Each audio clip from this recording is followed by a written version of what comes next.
Thank you to Ms. Yuki Yasui, Asia Pacific Coordination Manager at UNEP FI, moderator for the previous session. Plenty of takeaways from that session as they discussed banks as ESG change agents, sustainable finance as sustainability performance pathways. Well, we still have one more panel discussion coming up before we conclude Go ESG ASEAN 2021 conference. But before I bring up the final panel discussion of the event, it's time for another Firestarter presentation. The presenter, he is the Senior Policy Consultant, ACCA ASEAN ANZ, and he'll be presenting on the Decisive Decade for Climate Action, CFOs as Value Creators and Protectors. Please welcome Mr. Sharath Martin. Over to you, Mr. Sharath.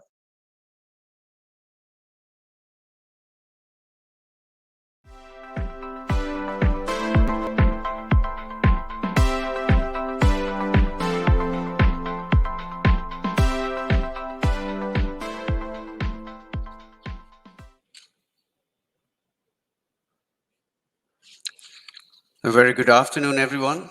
It is a privilege to be invited by UNGC to start another fire, which isn't a great way to start a conversation around climate action.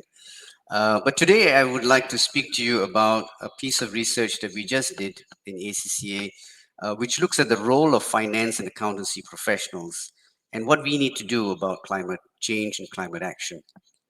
We launched this just before COP26, and I was personally involved in this project, and I wrote the Asia Pacific summary, which I'm providing a link at the end of the slides for those who are interested to know more. This is a piece of research that involved more than 3,000 survey respondents from ACCA members throughout the world. In Asia Pacific alone, we had about 690 respondents. And over the next few slides, I will be speaking about some of the highlights and some of the talking points around the issues that we are seeing. With that, I'd be happy to move to the next slide, please. Now, what you see here is really what we asked was, are your organizations setting targets to be net zero by 2050? And the green bars represent the number of responses or respondents who are indicating that their organizations were. What's interesting is that China seems to be leading even at the global stage in terms of having net zero transition plans. And if you talk to people on the ground, this is not completely surprising. It is also not completely surprising that you have such low numbers of organizations in Asia which have plans to be net zero by 2050. But what I think this really disclosed to us, which I find alarming, is the level of organizations and businesses who have no plans and have got no plans to do so, which for me is not exactly a step in the right direction. This is what we are now calling on the CFO community to say that we have a role to play, a much stronger role. It's no longer about leveraging finance. It's about taking a driving and an accelerating role in bringing about positive climate action. Now, with apologies, for anyone in the audience who is from Vietnam, Indonesia, and Thailand, you will see that I don't have data for those markets. And that is simply because the level of respondents from those markets was low. So it would not be, professional or statistically significant for me to be sharing such data. But what I want you to do is just take a snapshot, a mental image of this in terms of the yes and in terms of the no, because this has a point to bear in the next few slides. And if I can move to the next slide, please. Now, what you saw just now, such low levels of commitment towards transitioning towards net zero, is certainly not because organizations and even finance leaders, the CFOs, are not aware of climate-related impact. They certainly are. As you can see from these graphs, there's a strong appreciation of climate-related impact. What you see from the left-hand side on the first three bars are essentially domains which are pretty standard, I would say, for most CFOs.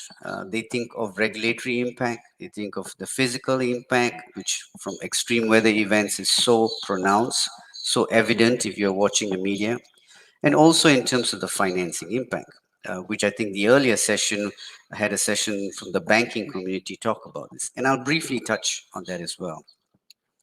But what I personally am a little concerned is that if you look at the last three columns or charts, we look at the customer impact, the product and services impact, and most significantly on the asset impact. That's a little bit on the low side.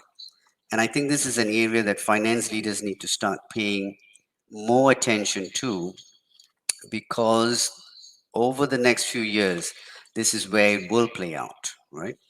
But what I also want you to appreciate is look at the level of disconnect. That if we know that this is the kind of climate related impact that we're going to see, then why are our organizations still not setting ambitious targets to be net zero by 2050?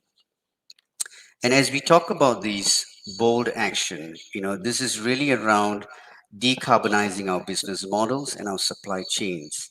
And we'll talk a little bit about that in the next few slides. So if you can move to the next slide, please.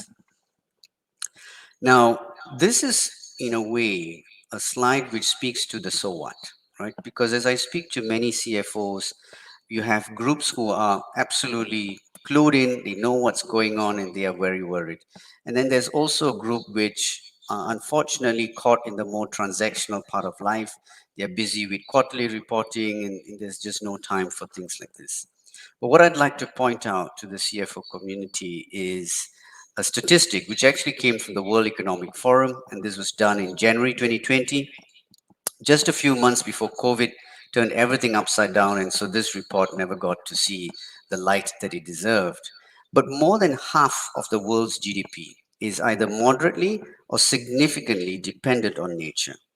Now, if you look at the three largest sectors like construction, agriculture, and F&B, these are very large sectors or industries in ASEAN.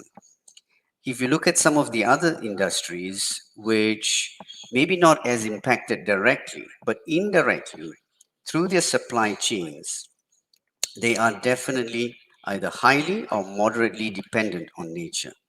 Now, this is an important point that I would like the CFOs, and if you're not a CFO but you're dealing with CFO, this is a great way to get them on the same page, because it is no longer enough to just know what your immediate supply chain is.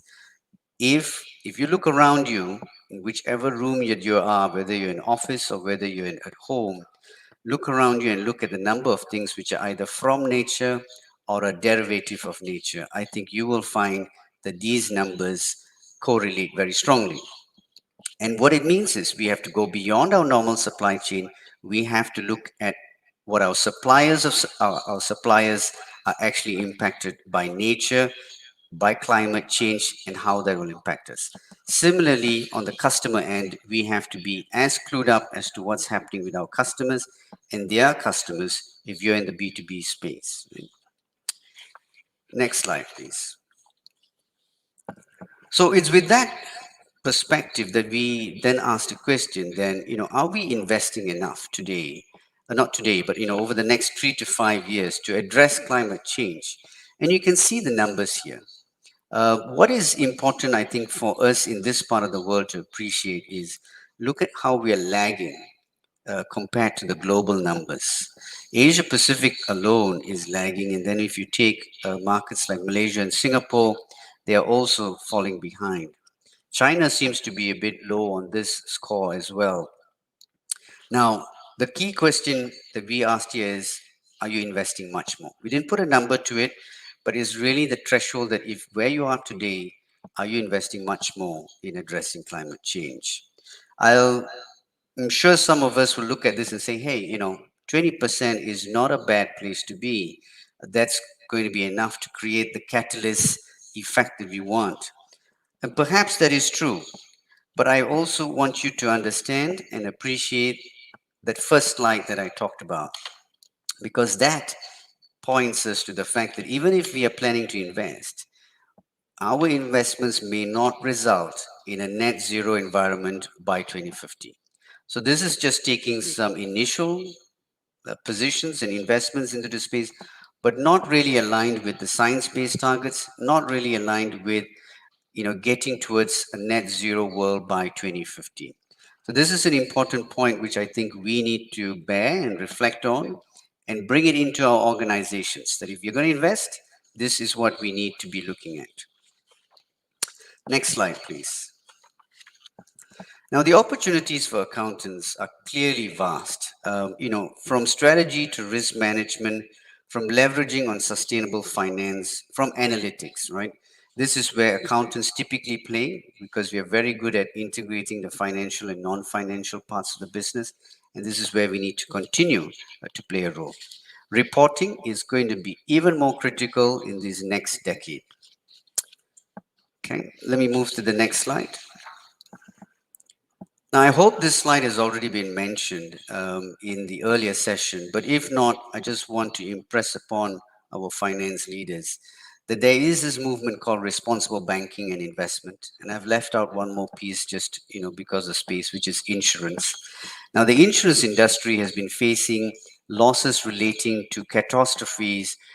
Over this decade, it averages about 60 over billion a year. That's a painful amount. So they are on it. Bankers are on it, the investors are on it. What is this about? This is about large groups of them coming in and they represent very, very sizable asset backing. And they want to align their lending and investment portfolios to net zero, to a 1.5 degrees scenario.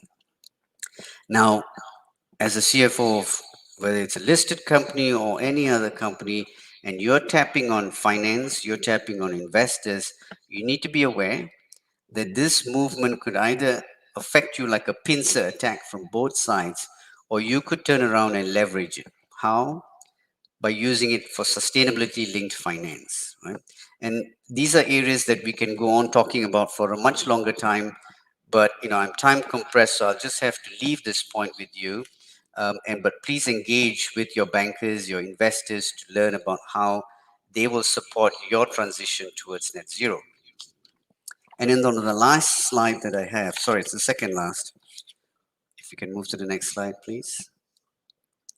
Now, and this is fundamentally the position that we are at. As CFOs, what we need to start looking at is no longer, I believe, the simple 1 year business plan or even 3 years. We need to start looking at a long-term position, which is far longer than that. And we need to start making climate change, the risk and natural capital risk to be a board agenda now.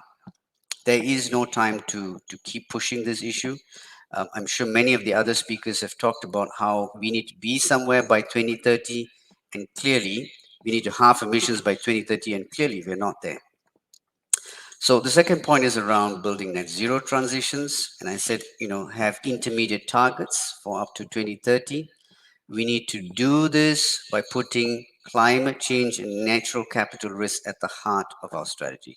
Otherwise, we're going to be faced with an impact which we did not consider enough in our forward plans. Bring in the KPIs, bring in the risk management into the decision making, push on the green opportunities because it's there. It's clearly there. But if we don't do this, I think my message to CFOs also is that then be prepared to have some very, very difficult conversations, either with your board or with your bankers or with your investors about why are we facing supply chain constraints? Why are we writing off X amount of stranded assets? Why are our customers, going to competitors who have gotten onto the sustainability journey and are positioning products and services which the market is just lapping up? So this is, I think, the fundamental challenge that you have as CFOs. And if you're working with CFOs in your different functions and capacities, use this as your leverage to engage with CFOs to push the agenda more strongly, because we clearly need climate action to be ramped up in this decade. With that, my last slide is simply a link that you can take, to download the Climate Action Asia Pacific Summary. There's a lot more information in there. including next steps that as finance leaders you can consider to bring onto your organization, some of which I've discussed. We've also got a bunch of questions that you can use to engage within your organization, as well as if there's anyone from government, there's also a call to action from the public sector as well in here. So with that, I want to thank you very much for listening to this presentation from ACCA. I hope you will engage with these issues, that we will then start to see a much stronger movement around this climate action in this very, very decisive decade. Thank you.